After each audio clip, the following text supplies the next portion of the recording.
আসসালামু আলাইকুম স্যার। ওয়ালাইকুম আসসালাম। গত ভিডিও ক্লাসে বৃত্তর একটা ভিডিও ক্লাস দিয়েছিলাম, তোমাদের মধ্যে কে কে দেখেছো ক্লাসটা? স্যার আমি দেখছি। স্যার আমি দেখছি। আচ্ছা, তাহলে তাদের জন্য খুব ভালো, কারণ গত ক্লাসে ভিডিওটা ছিল বৃত্ত। স্যার দেখেছি। বৃত্তের বিভিন্ন অংশ নিয়ে আসলে শিডিউল অনুযায়ী আমাদের বৃত্তের বিভিন্ন অংশ আছে। অ্যাকচুয়ালি যে কয়েকজন হোমওয়ার্ক ছিল দুই একজন ছাড়া ম্যাক্সিমাম স্টুডেন্টেরই চিত্রটা ভালো হয়নি। আসলে এখানে একটু খেয়াল করতে হয়, কখনো কি লবণ তুলেছো যে ভাত খাওয়ার জন্য বাটি থেকে চামচ ছাড়া হাত দিয়ে আঙুল দিয়ে লবণ তুলেছো কেউ?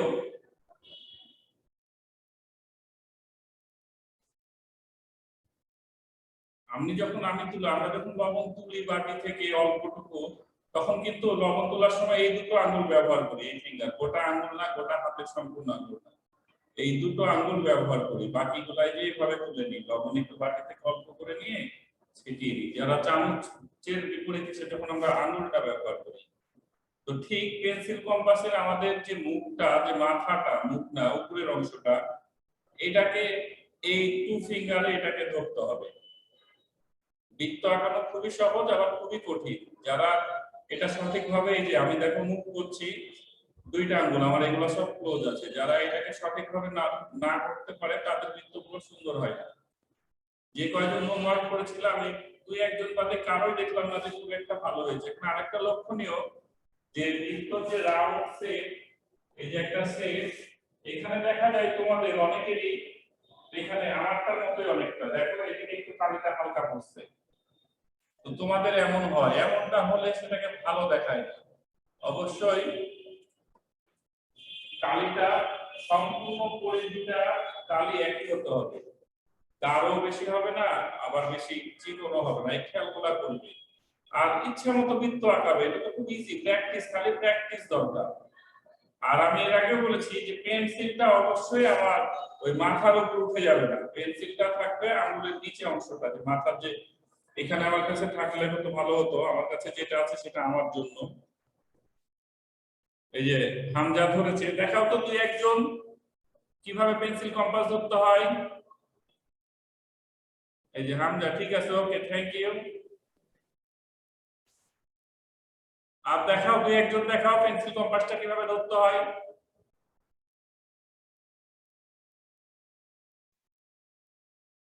ওকে, আর কেউ পেন্সিল কম্পাস ধরা জানি না আমরা, এই জন্য আমরা দেখাচ্ছি না, তাই না? জান্নাতুল, গুড, থ্যাংক ইউ। এই যে পেন্সিলের যে সবুজ অংশ, এই যে হামজার পেন্সিলের যে জায়গা ধরেছে যে হলুদ অংশটা, ওর পেন্সিলটা একেবারেই ঠিক আছে, পারফেক্ট, পেন্সিলের মাপটা পেন্সিল কম্পাসে এমন থাকবে। থ্যাংক ইউ জান্নাতুল। ইংরেজি বই নিয়ে আসো, মানে গণিত বই নিয়ে আসো তো। ঠিক আছে নাইলা বুসরা, থ্যাংক ইউ। অনেকে এখন দেখাচ্ছে, ওকে, ধন্যবাদ। দেখি আমরা তাহলে আমরা আজকে শিখবো একই কথা, আমরা হাইলাইটস করব। আজকে তোমাদের কাছ থেকে আমি জিজ্ঞাসা করব বেশি প্রশ্ন, কারণ তোমরা বৃত্ত ক্লাস দেখে কি শিখলে সেটা জিজ্ঞেস করব। বৃত্ত কাকে বলে, পরিধি কাকে বলে, বৃত্তচাপ, ব্যাস, ব্যাসার্ধ, কেন্দ্র, জ্যা, এই বিষয়গুলো আমরা তোমার কাছ থেকে বা তোমাদের কাছ থেকে আজকে শুনবো। তাহলে প্রথমে আমি একটু বৃত্তটা একটা আঁকাই নিই। এখানে আমরা সুবিধা মতো ব্যাসার্ধ অর্থাৎ ইচ্ছা মতো ব্যাসার্ধ নিয়ে একটু বৃত্ত আঁকাবো।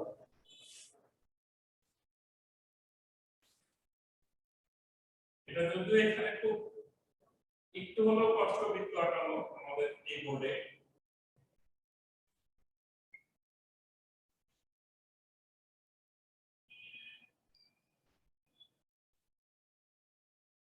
আমি যেভাবে আঁকাচ্ছি এরকম কিন্তু তোমাদের সুযোগ নেই, তোমাদের সম্পূর্ণ কাজটাই ক্লিয়ার করে করতে হবে। ওকে, তাহলে মোটামুটি একটা বৃত্ত আমাদের হয়েছে। বৃত্ত আঁকাও, প্রত্যেকে আঁকাও খাতায়, আমার সাথে সাথে আঁকাবো, একসাথে ক্লাস করব।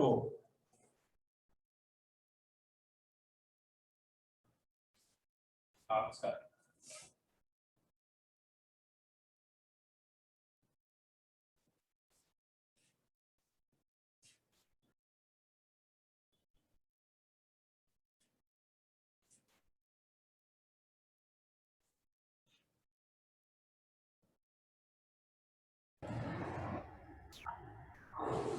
আর কেউ বলো তাহলে বৃত্ত, আর কেউ বলো বৃত্ত কি বা কাকে বলে? বৃত্ত একটি আবদ্ধ বক্ররেখা যার প্রত্যেক বিন্দু ভেতরে এক বিন্দু থেকে সমান দূরে। Nowshin, thank you. বৃত্ত একটি আবদ্ধ রেখা যার প্রত্যেক বিন্দু ভিতরের একটি বিন্দু থেকে সমান দূরে। ওকে, ভেরি গুড। বৃত্ত একটি আবদ্ধ বক্ররেখা যার প্রত্যেক বিন্দু ভিতরের একটি বিন্দু থেকে সমান দূরে। Thank you Munni. ওকে, আর কাউকে বলতে হবে না। তাহলে এই জিনিসগুলো কি আমরা মুখস্থ করব? নেভার। আমরা তো এখানে বলেই দিলাম যে বৃত্ত এই একটা বক্ররেখা আমরা চিনতে পারছি, এই বক্ররেখাটা দ্বারা আবদ্ধ। তাহলে বৃত্ত একটা বক্ররেখা যার প্রত্যেক বিন্দু, তাহলে প্রত্যেক বিন্দু কোথায়? এক কথায় বৃত্ত অসংখ্য বিন্দুর সমন্বয়ে গঠিত। এই যে এইগুলো হলো অসংখ্য বিন্দু নিয়ে বৃত্ত গঠিত হয়। তাই বলছে যে বৃত্ত একটি আবদ্ধ বক্ররেখা যার প্রত্যেক বিন্দু বলতে এই যে এই বক্ররেখা বলছে বিন্দু ভিতরের একটি বিন্দু থেকে সমান দূর, অর্থাৎ এখান থেকে এটার দূরত্ব যত দূর, এদিকেও তত দূর, সব দিকে চারিদিকে সমান। ওকে, তাহলে বৃত্ত সম্পর্কে আমরা শিখলাম। বৃত্ত একটি আবদ্ধ রেখা যার প্রত্যেক বিন্দু ভিতরের একটি বিন্দু থেকে সমান দূরে। এরপরে আমরা ব্যাসার্ধ নিয়ে বলবো।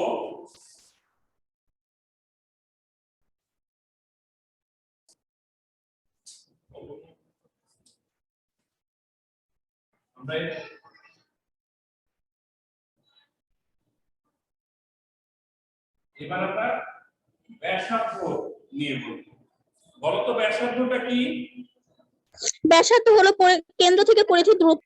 বৃত্তের কেন্দ্র থেকে পরিধি পর্যন্ত বিস্তৃত রেখাকে ব্যাসার্ধ বলে। ব্যাসার্ধ হলো কেন্দ্র থেকে পরিধির দূরত্বই হচ্ছে ব্যাসার্ধ। একজন বললে আরেকজন। বৃত্তের কেন্দ্র থেকে পরিধি পর্যন্ত বিস্তৃত রেখাকে ব্যাসার্ধ বলে।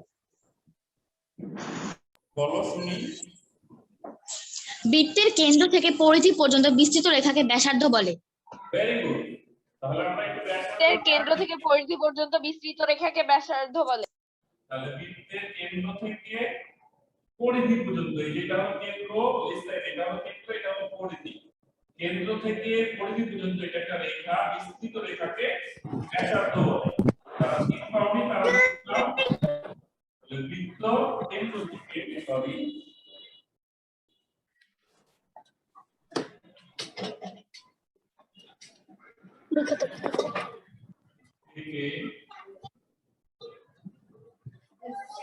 পরিধি পর্যন্ত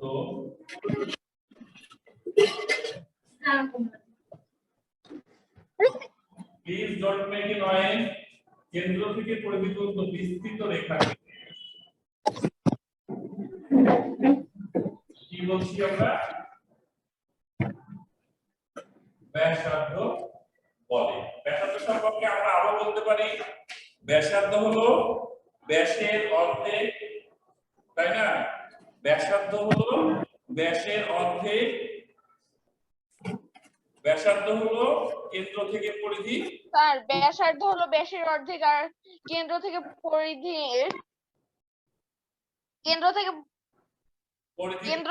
পরিধি পর্যন্ত বিস্তৃত রেখাকে ব্যাসার্ধ বলে। দুইটাই কি দেওয়া যাবে, অথবা যেটা পরেরটা বললেন ওইটা দিলে হবে? যে কোনো একটা আমরা লিখব, যে কোনো একটা, ঠিক আছে? তাহলে এই যে ব্যাসার্ধ, এটা আমি যদি চোখে দেখে চিনি তাহলে এই সংখ্যাটা মুখস্থ করতে হবে না। কেন্দ্র থেকে পরিধি পর্যন্ত বিস্তৃত রেখা হলো ব্যাসার্ধ। ব্যাসার্ধ নিয়ে কারো কোনো প্রবলেম আছে? No sir. ওকে, তাহলে ব্যাসার্ধ আমরা নো স্যার। এখন আমরা ব্যাস সম্পর্কে জানব। তাহলে ব্যাস ব্যাস তোমরাও বলা শুরু করে দাও। বৃত্তের কেন্দ্রগামী যাকে ব্যাস বলে। ব্যাস হলো বৃত্তের সবথেকে বড় জ্যা। ভিতর থেকে অপর প্রান্ত পর্যন্ত বিস্তৃত রেখাকে ব্যাস বলে। ব্যাস হলো বৃত্তের কেন্দ্রগামী জ্যা। ব্যাস হচ্ছে বৃত্তের কেন্দ্রগামী। ব্যাস হচ্ছে বৃত্তের কেন্দ্রগামী জ্যা। ব্যাস হলো বৃত্তের সবথেকে বড় জ্যা। Very good. তাহলে ব্যাস হলো বৃত্তের কেন্দ্রগামী জ্যা। অর্থাৎ আমাদের কাছে একটা শব্দ চলে এলো জ্যা, তাই না? তাহলে জ্যাটা কি? জ্যা হলো বৃত্তের যে কোনো দুটি প্রান্তকে সংযোগকারী সংযোজক রেখাকে বৃত্তের জ্যা বলে। এটা আমরা অবশ্যই জ্যা সম্পর্কে লিখবো এবং ব্যাস সম্পর্কে লিখবো, কিন্তু ব্যাস জ্যা সম্পর্কে বলছে বৃত্তের যে কোনো দুইটি প্রান্তবিন্দু সংযোগকারী রেখাংশকে জ্যা বলে। তাহলে বৃত্তে অসংখ্য বিন্দু আছে, অসংখ্য বিন্দু আছে, কিন্তু আমার এখানে একটা বিন্দু আর একটা বিন্দুর সাথে সংযোগ হয়ে গেল, এটাকে আমরা জ্যা বলতে পারি। আমরা এভাবে এই অংশকে জ্যা বলতে পারি, এটাকে জ্যা বলতে পারি। ঠিক আছে? Okay sir. জ্যা জিনিসটা চিনলাম। এখন আমাদের ইয়েস স্যার। আমরা যে ব্যাসের সংজ্ঞা পেলাম, ব্যাস কাকে বলে, সেটা হলো ব্যাস হলো বৃত্তের কেন্দ্রগামী জ্যা। তার মানে কি কেন্দ্রকে অতিক্রম করে যেতে হবে। ব্যাস হতে হলে অবশ্যই কেন্দ্রকে স্পর্শ করতে হবে, সেটা যে কোনো দিক দিয়েই হোক, এটা সোজাসুজি হোক, যে কোনো দিক দিয়ে হোক। এটা আমাদের তুমি আঁকাবা, তোমার ব্যাপার, তুমি কোথায় থেকে আঁকাবা। এই যে বৃত্তে তাহলে কি হচ্ছে দুইটি প্রান্ত বিন্দু, এই যে দুইটি প্রান্ত বিন্দু সংযোগকারী রেখাংশ, এবং এটা কেন্দ্রের ভিতর দিয়ে গেছে, তাই কেন্দ্র, এটাকে বলা হয় কেন্দ্রগামী জ্যা। এবং দেখো তুমি এর চেয়ে যে যাই আঁকাবা, আরেকটা আঁকাচ্ছি, যে যাই আঁকাবা তুমি আর কোনটাই আর এর সমান হবে না, কারণ এটা একবারে মধ্যবিন্দু দিয়ে চলে গেছে, বাকিটা তো একটু পাশ দিয়ে যাচ্ছে। এই জন্য বলা হচ্ছে ব্যাস হলো বৃত্তের কেন্দ্রগামী জ্যা প্লাস বৃহত্তম জ্যা। তাহলে জ্যা সম্পর্কে আমরা শিখলাম, এবং আমরা ব্যাসার্ধ সম্পর্কে শিখলাম। আমরা লিখে দেব, যাদের কাছে সিট নেই, এটা কিন্তু বইও আছে, ব্যাস হলো বৃত্তের বৃহত্তম কেন্দ্রগামী জ্যা। আমরা একসাথে লিখলাম ব্যাস হলো বৃত্তের বৃহত্তম কেন্দ্রগামী জ্যা। এটা তোমরা খুব সুন্দর করে তোমাদের মতো করে লিখবে, আলাদা আলাদা করে লিখবে, কোনো সমস্যা নাই। ব্যাস বৃত্তের বৃহত্তম জ্যা, ব্যাস বৃত্তের কেন্দ্রগামী জ্যা। এছাড়াও আমরা বলেছিলাম ব্যাস সম্পর্কে বৃত্তের এক প্রান্ত থেকে কেন্দ্রের ভিতর দিয়ে অপর প্রান্ত পর্যন্ত বিস্তৃত যে রেখা, এটাকে আমরা জ্যা বলেছিলাম আমাদের সিটে। ওকে, সরি, ব্যাসের পরে কি নিয়ে আলোচনা করব? কেন্দ্র হয়েছে, বৃত্তচাপ। কেন্দ্র নিয়ে আমাদের আলোচনা হয়েছে। ঠিক বৃত্ত সংখ্যা কেন্দ্র সংখ্যা অনেকটাই এক, তাই না? দেখো কেন্দ্র সম্পর্কে বলছে বৃত্তের মধ্যস্থ যে স্থির বিন্দুটি চলন্ত বিন্দু থেকে সর্বদা সমান দূরবর্তী স্থানে থাকে, সেটাই হলো কেন্দ্র। বৃত্তকে বললাম কেন্দ্র থেকে সমদূরবর্তী পরিধিগুলো, আর এই বৃত্তকে আমরা কি বললাম? বৃত্ত হলো বক্ররেখা যেটা কেন্দ্র থেকে পরিধি পর্যন্ত সকল বিন্দুর দূরত্ব সমান ছিল। কেন্দ্রকে আমরা বলছি যে বৃত্তের মধ্যে যে স্থির বিন্দুটি, এই যে এটা হলো স্থির বিন্দু আর এটা হলো চলন্ত বিন্দু, এটাকে বলা হচ্ছে স্থির বিন্দু। এখানে কিন্তু স্থির থেকেছে আর এটা চলমান ভাবে ঘুরেছে, তাই না? ইয়েস নো বলো। Yes sir. Yes sir. Okay, একজন বলো তো কেন্দ্র সংখ্যাটা কি? কেন্দ্র সংজ্ঞা হলে বৃত্তের মধ্যস্থ যে স্থির বিন্দু সর্বদা তাকে কেন্দ্র বলে। তাকে বিন্দু বলে। একজন বললে আরেকজন চুপ থাকো, বলো নেক্সট বলো। শুনবো তো, অনেকের কাছে শুনবো, যারা পারে সবারটাই শুনবো, কোনো সমস্যা নেই। একজন বললে অন্যজন থেমে যাবে। নেক্সট বলো। মধ্যস্থ স্থির বিন্দুটি চলন্ত বিন্দু থেকে সর্বদা সমদূরবর্তী, তাকে কেন্দ্র বলে। বৃত্তের মধ্যে বলতে বলেন। ওকে, বৃত্তের মধ্যে যে স্থির বিন্দু থাকে যা অন্য সকল চলমান বিন্দু থেকে সমান্তরালে অবস্থিত, তাই কেন্দ্র। ওকে, আমরা এবার চাপে যাবো। আমরা বিভিন্ন অংশ নিয়ে আলোচনা করলাম, এখন আমরা বৃত্তচাপ নিয়ে আলোচনা করব। অলরেডি বৃত্তচাপ আমরা দেখেই ফেলেছি। বৃত্তচাপ হলো জ্যায়ের সাথে সম্পর্কিত। ভিতরের অংশটা হলো যে রেখা, সেটা হলো যে রেখাটা বৃত্তের দুইটি প্রান্ত বিন্দু সংযোগকারী যে রেখা, সেটাকে আমরা জ্যা বলি। আর জ্যা দ্বারা, আর চাপের অংশটাকে কি বলছি? বৃত্তের পরিধির খন্ডাংশকে। ধরো যে এই রেখা, এই যে এই অংশটা, এই যে এটাকে আমরা এবি, যদি এটাকে আমরা নির্দিষ্ট বলি এবি বলি, তাহলে এবি কি বলবো? আমরা জ্যা বলবো। আর এই অংশটাকে আমরা বলবো বৃত্তচাপ। এটা দেখো একটা অংশ বোঝাই যাচ্ছে যে বৃত্তের একটা অংশ, আমরা করে হাইলাইট করে দিয়েছি। তো তোমরা এটা পেন্সিল কম্পাস ধরে ওই জায়গাটা একটু বোল্ড করে দিবে তাহলেই হবে। একটু স্যার আমার একটা প্রশ্ন ছিল বলো। স্যার। স্যার মানে যেরকম স্যার যে আপনার ব্যাসার্ধ যে দুই কোণে স্যার যে লেখেন যে ক খ, যদি আমরা লিখি যে গ বা ঘ হবে না স্যার? তোমার ইচ্ছা মতো, কোনো সমস্যা নেই, ইচ্ছা মতো লিখবে এগুলা। আচ্ছা, তাহলে এই ছিল আমাদের আজকের আলোচনা। মোটামুটি ভাবে এই জানি যে বৃত্ত এবং বৃত্তের বিভিন্ন অংশ, তাই না? Yes sir. আচ্ছা, তোমরা সিট পেয়েছো, জ্যামিতি sheet? Yes sir. Yes, sir, পাইছি। এখন কেউ সিট খুলে রাখবা না, যাদের কাছে সিট আছে সবাই সিটটা উল্টিয়ে রাখো।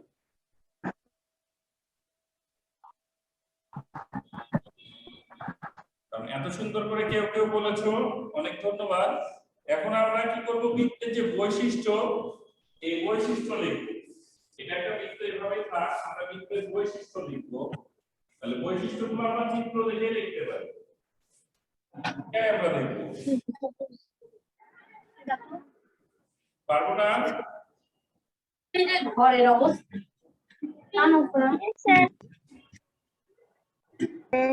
এর মধ্যে কি সব?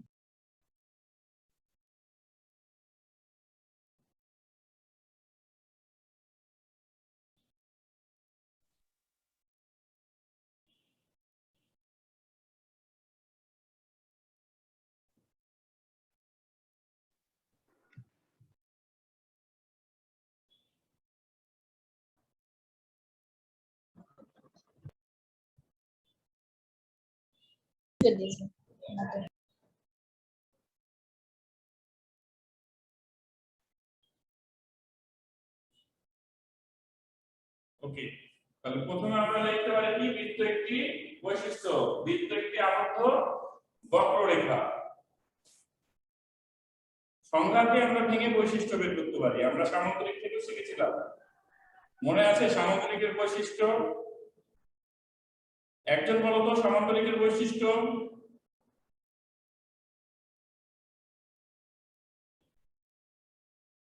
সামান্তরিকের বিপরীত কোণগুলো সমান ও সমান্তরাল। এর কোনো কোণই সমকোণ নয়। এর দুইটি কর্ণ থাকে এবং এবং এর দুইটি এবং এর দুইটি কর্ণ বিপরীত কোণ সমান ও সমান্তরাল বলেছি, কোণ সমান্তরাল হবে না। আচ্ছা, আমি শুনছি তো, ভেরি গুড। এই যে সামগ্রিকের আমরা বৈশিষ্ট্য, সামন্তরিকের চারটি শীর্ষবিন্দু রয়েছে।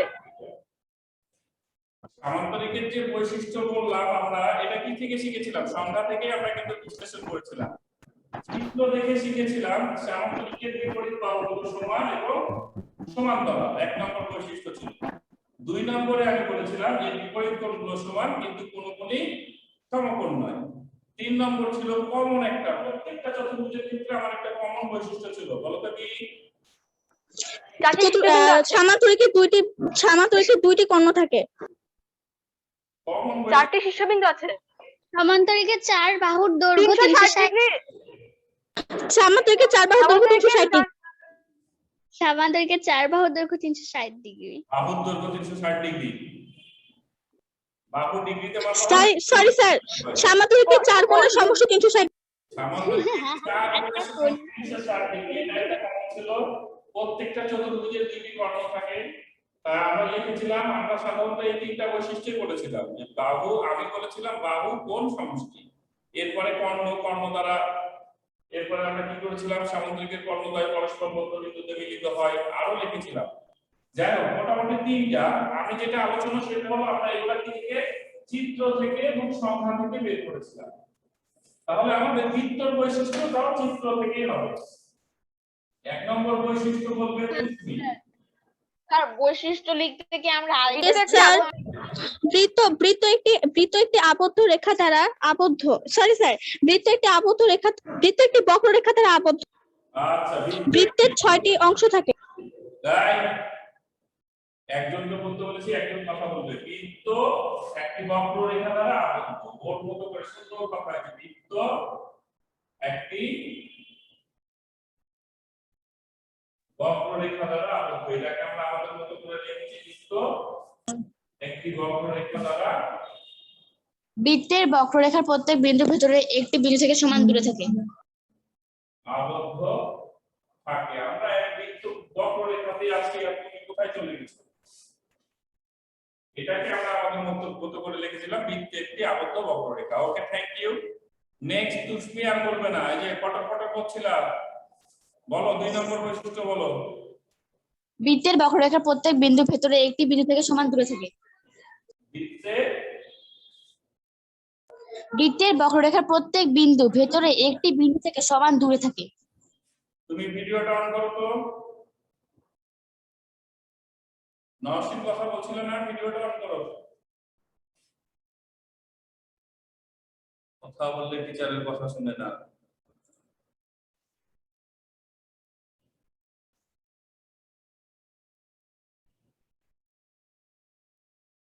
ওকে, 2 নম্বর বৈশিষ্ট্য হলো বৃত্তের বক্ররেখার প্রত্যেক বিন্দু, আমরা বলেছিলাম আমরা তো আমাদের মতো করে বলতে পারি এর পরিধি প্রত্যেকটি বিন্দু ভিতরের একটি বিন্দু থেকে সমান দূরে অবস্থিত।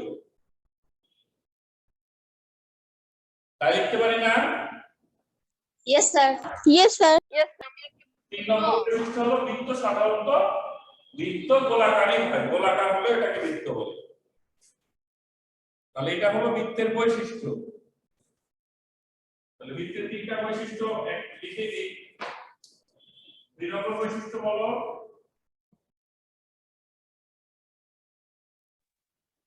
বৃত্তের বক্ররেখার প্রত্যেক বিন্দু ভেতরের একটি বিন্দু থেকে সমান দূরে।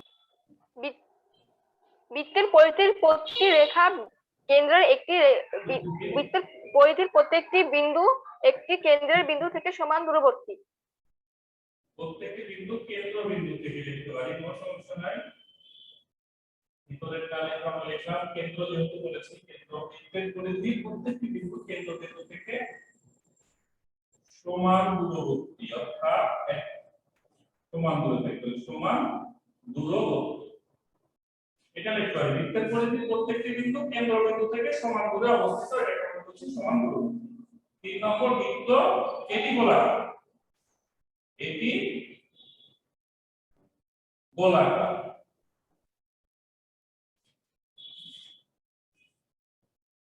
আরো আমরা যারা পণ্ডিত আছি তারা একটু বেশি বেশি লিখবো। এখানে দুটো সরলকোণ থাকে, বৃত্তের মধ্যে বৃত্ত যেহেতু গোলাকার, বৃত্ত চাপে বৃত্ত যে কোণ হয়, এই কোণের সমষ্টি হলো 160 ডিগ্রি। কারণ বৃত্তকে তুমি যদি খুব ভালো করে খেয়াল করো, এখানে দুটো সরল, এই যে দেখো কয়টা, 4টা সমকোণ এখানে তৈরি হয়েছে। যদি আমরা সোজাসুজি বৃত্তকে ভাগ করি লম্বভাবে, এই যে সমদ্বিখণ্ডিত করছি, এখানে সমদ্বিখণ্ডিত 4 ভাগে করে দিয়েছি, 4টাই দেখো সমকোণ তৈরি হয়েছে। তাহলে আমরা এখানে লিখতে পারি এর কোণের সমষ্টি 360 ডিগ্রি। ওকে, আমরা এতদূর যাব না, কারণ বহু শেখার বাকি আছে। আমরা ধাপে ধাপে উচ্চ ক্লাসে উঠবো, ধাপে ধাপে আরো ডিটেইলসে যাব। স্যার আপনি এগুলো বড় ক্লাসে পড়ান? আমি তো চাইনি, অন্য বই কি আমরা পড়ি না? আমাকে লেখাপড়া তো অনেকই করে আসতে হয়েছে, তাই না? আমাদের অনেক বেশি, মানে একই ধরনেরই একাডেমিক ব্যাকগ্রাউন্ড। কখন থেকে বলছিল ক্লাসে ঢুকো?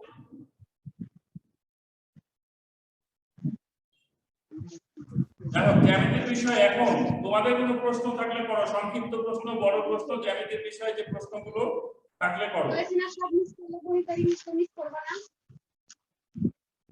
আসলে আমাদের জন্য সমাপনী বা বার্ষিক পরীক্ষায় বলি এই জ্যামিতি অংশটা খুব সহায়ক। এখানে খুব অল্প পরিশ্রম করে আমরা 12 মার্ক খুব সহজে পেয়ে থাকি। যেমন আমার এবার বৃত্ত আছে সিলেবাসে, অবশ্যই 2টো প্রশ্ন বৃত্ত থেকে থাকবে। একটা প্রশ্ন থাকতে পারে বৃত্তর বিভিন্ন অংশ নিয়ে, বৃত্তর বৈশিষ্ট্য, আর একটা হতে পারে পরিধি, ব্যাস, ব্যাসার্ধ, এগুলোর বৈশিষ্ট্য। তোমাদের মধ্যে থেকে কেউ কোনো প্রশ্ন করবে? স্যার এই পরিধি, ব্যাস, ব্যাসার্ধ এগুলো শীট দিবেন না? এতক্ষণ যে আলোচনা হলো, এরপরে কি শীটের প্রয়োজন আছে? No sir. আর ব্যাসার্ধর বৈশিষ্ট্য সিট অলরেডি দিয়ে দিয়েছি বাবা, তুমি হয়তো পাওনি, তোমরা আসো না হয়তো। আমি দেখাই দিচ্ছি, এই যে এই সপ্তাহে এই সিটটা গেছে। এখানে বৃত্তর বৈশিষ্ট্য আছে, ব্যাসার্ধর বৈশিষ্ট্য আছে, ব্যাসের বৈশিষ্ট্য আছে।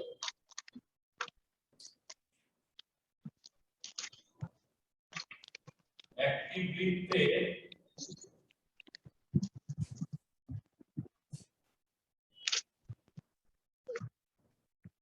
কেন্দ্র থেকে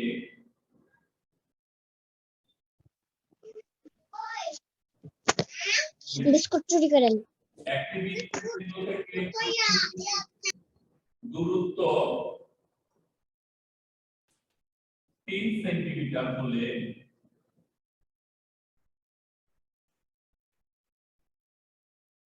বৃত্তটি বৃহত্তম জ্যা এর দৈর্ঘ্য কত হবে? অনেক বড় প্রশ্ন, ঠিক যত বড় প্রশ্ন উত্তরটা ততটাই ছোট, ততটাই সুন্দর, সহজ। স্যার আমি পারবো। একটি বৃত্তের কেন্দ্র থেকে পরিধির দূরত্ব 3 সেন্টিমিটার হলে বৃত্তটির বৃহত্তম জ্যায়ের দৈর্ঘ্য কত? স্যার আমি পারবো। কুসমি একটু পরে বলো, শুনবো তোমার। Sir 6 semi. আচ্ছা, দেখি আর কে কি বলে, সঠিকটা কে বলতে পারে?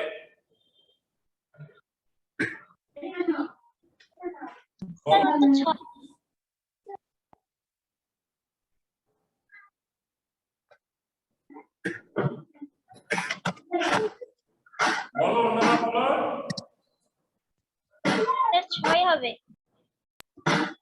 কি হবে? 6 সেমি। স্যার যা তোমার মারিয়া 6 সেন্টিমিটার সেমি হবে, তার বৃহত্তম যে হবে 6 সেন্টিমিটার। 6 সেন্টিমিটার।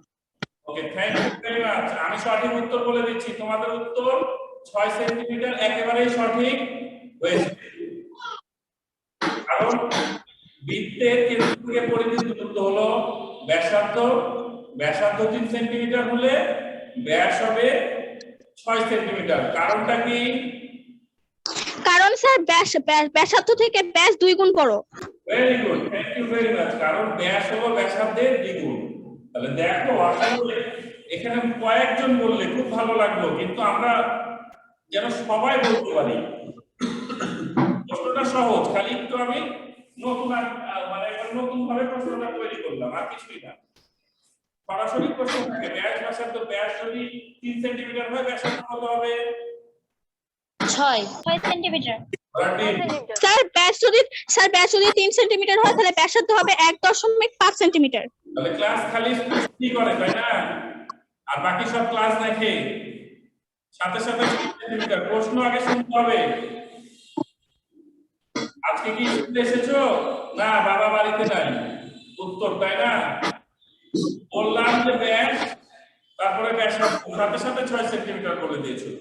ওকে, তারপরে ভালো লাগলো, তোমরা ক্লাসে বেশ মানে সুন্দর, আজকে তোমাদের যে পার্টিসিপেশন এটা সুন্দর, অংশগ্রহণ, অনেকে উত্তর বলার চেষ্টা করছো। তবে যারা লজ্জায় নিজেদেরকে আড়ালে লুকিয়ে রাখছো তারা নিজেরাই পিছিয়ে যাচ্ছে, এটা মনে রাখবে। এটা অবশ্যই অবশ্যই মনে রাখবে। তাহলে আজকে তোমাদের হোমওয়ার্ক দিচ্ছি না, তোমরা আমাকে শুধুমাত্র একটা আছো একটা সুন্দর বৃত্ত আঁকিয়ে পোস্ট করবে, আর কিছু করতে হবে না। আমি খালি দেখবো তোমরা কত সুন্দর বৃত্ত আঁকিয়েছো। আর আগামীকালকে আমাদের যে ক্লাসটা হবে, আগামীকালকে ক্লাস না বৃত্তর উপর নিব না, অনুশীলনী 12 এর উপরে নিব। আগামীকালকে ক্লাসটা হবে অনুশীলনী 12। তোমরা এই যে আমরা বললাম, এটা নিয়ে এক্সাম্পল বলবো না, জাস্ট আমি প্র্যাকটিস করব। আর কোনো কাজ নেই, আমি দেখবো কে সুন্দর বৃত্ত আঁকাতে পারছো। তাহলে আজকে এখানেই শেষ করছি। তোমরা ভালো থাকো, অনেক বেশি বেশি ভালো থাকো, আর ঈদের আনন্দটাকে উপভোগ করতে হবে শৃঙ্খলার মধ্যে। ঠিক আছে? Okay sir.